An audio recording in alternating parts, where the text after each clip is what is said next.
नमस्कार दर्शकों, आप देख रहे हैं KPH न्यूज़। आज ज्ञान भवन में भारतीय जनता पार्टी का युवा संवाद कार्यक्रम हो रहा है।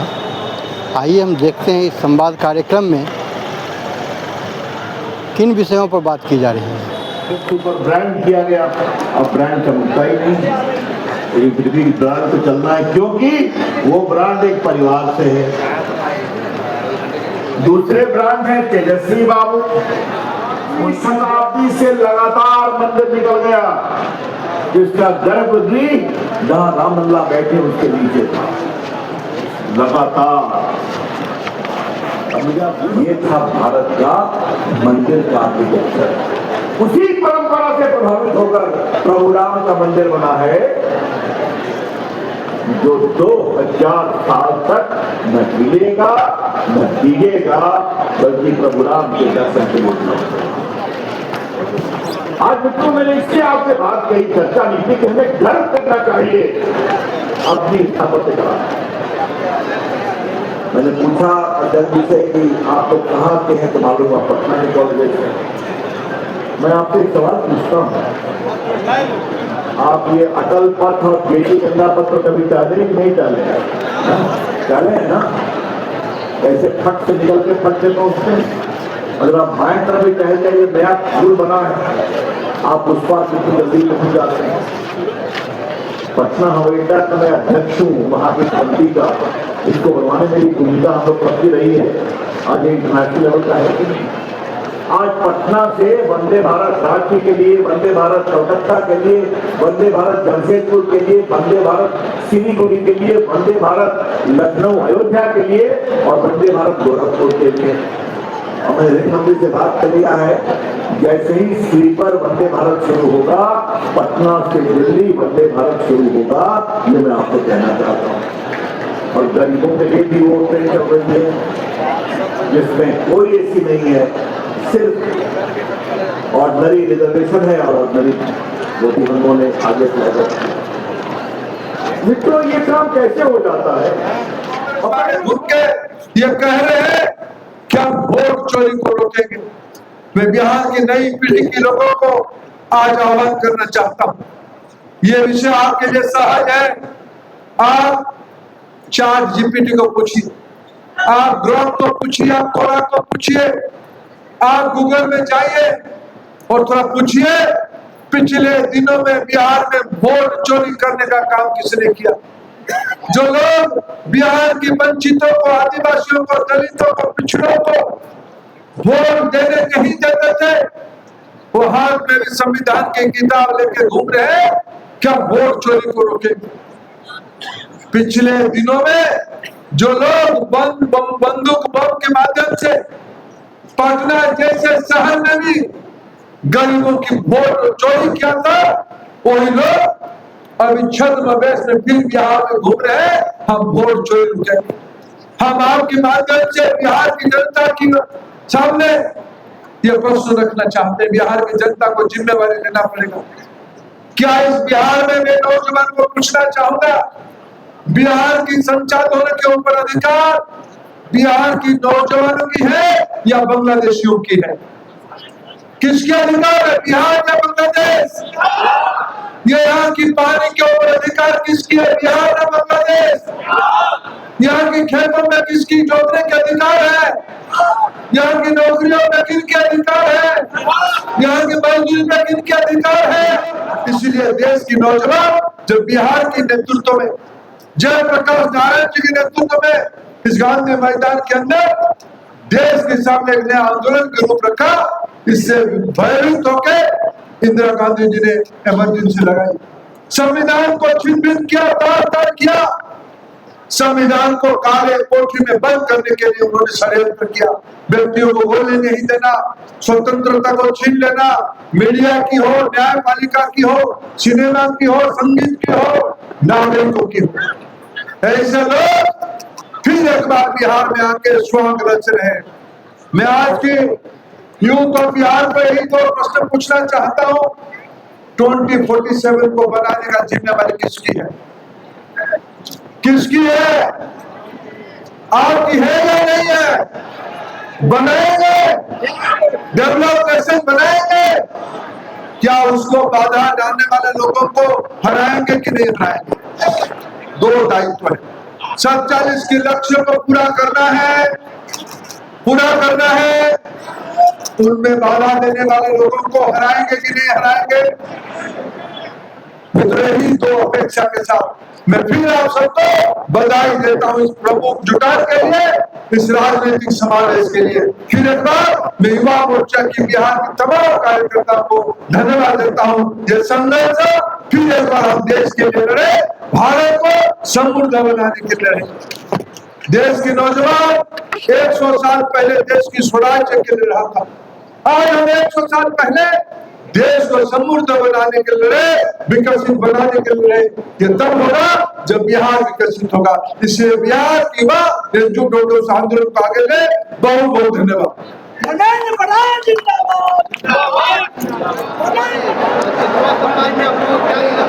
आज मैं पवन कुमार ज्ञान भवन में हमारे ऑक्सफोर्ड बिजनेस कॉलेज से हमारे डायरेक्टर सर के द्वारा यहाँ पर आए गए थे, जो कि बताया गया था वहाँ पर कि बहुत सारी चीज़ें यहाँ पर सीखी जाएगी, बताई जाएगी शिक्षा मंत्री के द्वारा, और जिसमें टेक्नोलॉजी और स्टार्टअप के बारे में बताया जाएगा। लेकिन यहाँ पर आने के बाद सिर्फ हमें यही मिला कि चुनावी परंपराएं सब चीज़ चुनाव के बारे में बात की। अपना बीजेपी, जैसे कि यहाँ पर सारा बीजेपी नेता आए थे और अपना वही बता रहे थे कि सर चीज बस भगवान का नाम लिया गया, ना कि किसी स्टार्टअप टेक्नोलॉजी का नाम लिया गया।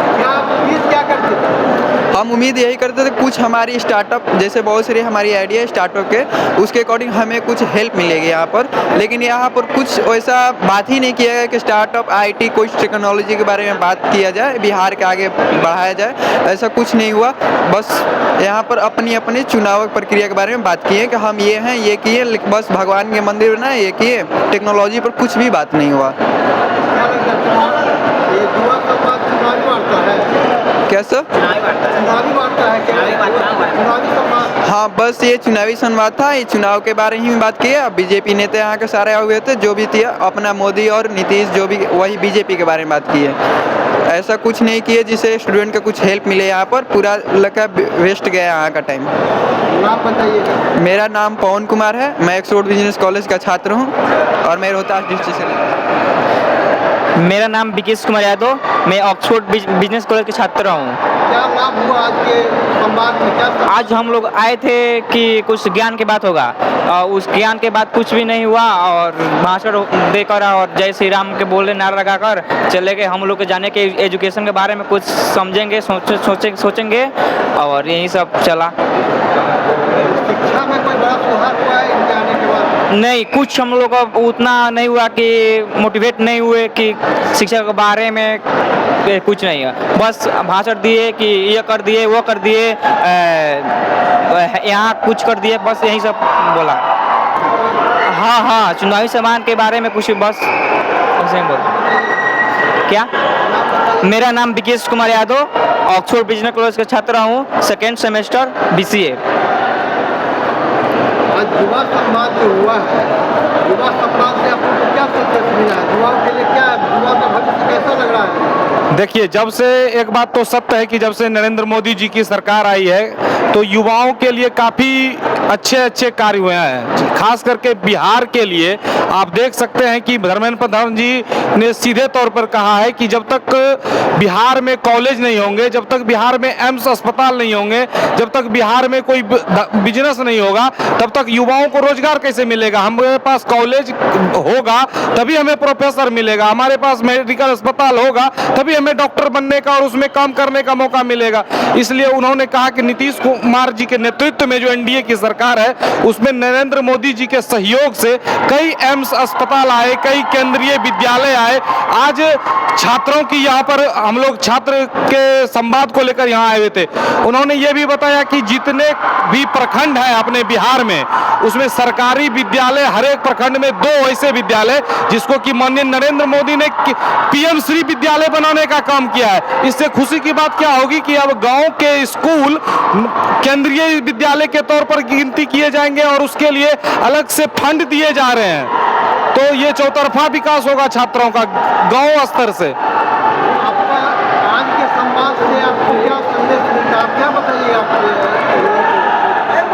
हम आज आज के संवाद जो मुख्य तौर पर छात्रों के लिए था और उन्होंने आने के साथ वो जो वहाँ पर IIT के कॉलेज थे उनके कन्वेंशन में वो गए हैं।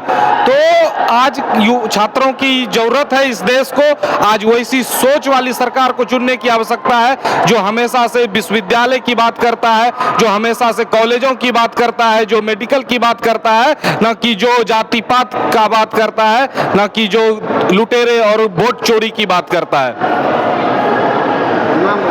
प्रभु प्रिंस महतो, भागलपुर। आज का जो युवा संवाद हुआ भाजपा प्रदेश अध्यक्ष के द्वारा इसका आयोजन किया गया था, जिसके मुख्य अतिथि भारत सरकार के माननीय शिक्षा मंत्री धर्मेंद्र प्रधान जी थे, उनके द्वारा लोकार्पण किया गया। इसमें युवाओं को संदेश दिया गया कि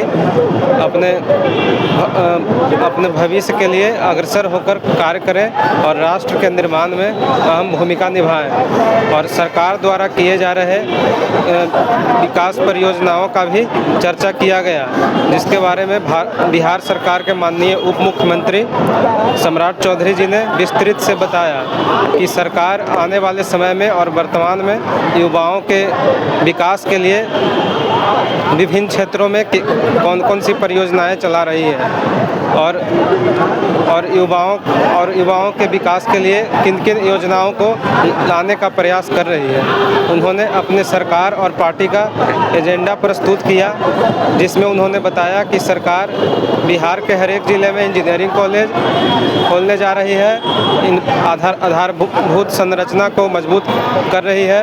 जहां पहले विभिन्न जिलों के मुख्यालयों को जोड़ने में 4 से 5 घंटे लगते थे, पटना से सुदूर क्षेत्रों में जाने में 4 से 5 घंटे लगते थे, वहां अब 2 से 3 घंटे में पहुंचना संभव हो पाया है। और विकास कार्यक्रम है आपका समाज में क्या प्रेरणा और इससे क्या प्रेरणा क्या किए आगे हुआ क्या आज के संवाद से युवाओं को यह प्रेरणा मिलती है कि अपने देश के लिए बढ़ चढ़कर सभी चीज़ों में हिस्सा लें और राष्ट्र के निर्माण में भूमिका निभाएं। एकता अनुशासन के साथ अपने देश के लिए अनेकों क्षेत्रों में कार्य करते रहें और जातिवादी राजनीति से दूर रहकर अपने राष्ट्र के लिए कार्य करें एवं देश के विकास में योगदान दें।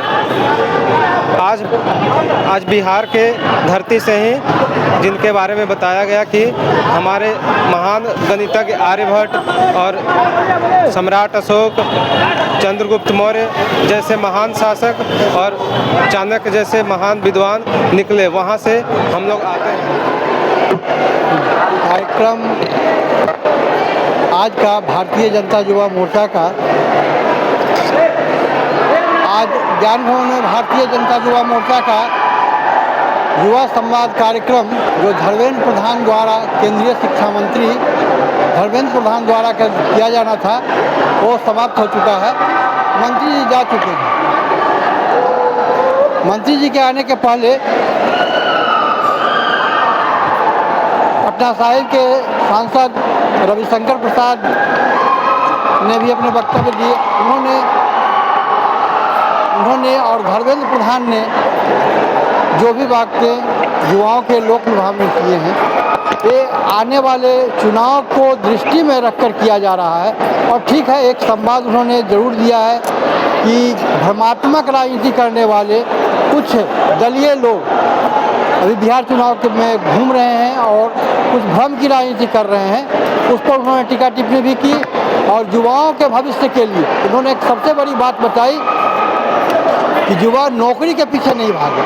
सीमित संख्या में नौकरी है और नौकरी पाने वालों की संख्या सबसे अधिक है, इसलिए नौकरी देने वाले बने। और इसके लिए उन्होंने कृषि, जल, उत्पाद आदि कई के विषय पर चर्चा की और कहा कि इनसे जुड़कर आप लोग निर्यात का काम करें और आयात निर्यात के काम में अधिकतम पूंजी का लाभ है। इसमें युवाओं की भागीदारी और युवाओं का लाभ भी इसी में है। इसलिए लोग भारत को विश्व का सर्वशक्तिमान संपन्न देश यदि बनाना चाहते हैं तो यह आवश्यक है कि लोग स्वावलंबी बने, युवा स्वावलंबी बने, तभी देश आत्मनिर्भर बन सकेगा। आनंद नमन, KPH न्यूज़, पटना।